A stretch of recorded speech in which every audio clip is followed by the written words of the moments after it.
Hello മക്കളെ, welcome back to CMS Creations. നമ്മൾ നോക്കാൻ പോകുന്നത് 10ാം ക്ലാസ്സിലെ ചാപ്റ്റർ 1 അരിത്തമെറ്റിക് സീക്വൻസ് സമാന്തര ശ്രേണികൾ എന്ന് പറയുന്ന ചാപ്റ്ററിലെ പേജ് നമ്പർ 22 ക്വസ്റ്റ്യൻ നമ്പർ 1 ആണ്. Is 101 A term of the arithmetic sequence 13, 24, 35? What about 1001?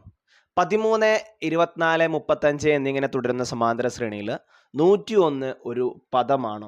1001 ആയാലോ? അപ്പോൾ ഇവിടെ ശ്രദ്ധിച്ചോളാം, നമ്മളുടെ സമാന്തര ശ്രേണിക്ക് ഒരു പ്രത്യേകത ഉണ്ട്.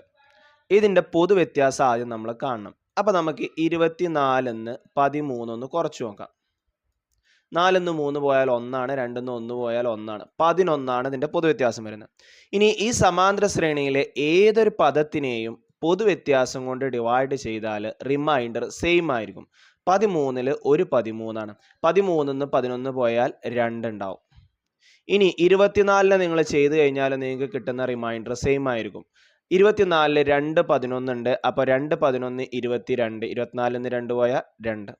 35 3 11 ഉണ്ട്, 3 11 33, ബാക്കി 2 എണ്ണല്ലേ നോക്കിയാൽ ആണ്. അപ്പോൾ ഈ 101 എന്ന് പറയുന്ന നമ്പർ ഈ സമാന്തര ശ്രേണിയിലെ പദമാണെങ്കിൽ ഈ 101 നമ്മൾ 11 കൊണ്ട് ഹരിക്കുമ്പോൾ നമുക്ക് ശിഷ്ടം എത്ര കിട്ടണം?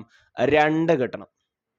ഓക്കെ, അപ്പൊ ഈ 101 11 കൊണ്ട് ഹരിക്കുകയാണെന്നുണ്ടെങ്കിൽ നോക്കിയാൽ 10 101 9 എണ്ണം ഉണ്ട്, 99 എന്ന് കിട്ടും.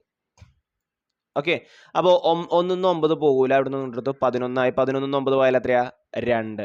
ഇവിടെ 9 9 പോയാൽ 0. അല്ലെങ്കിൽ ഇങ്ങനെ നോക്കിയാൽ 99 കഴിഞ്ഞിട്ട് 100 101 2 വരുന്നുള്ളൂ.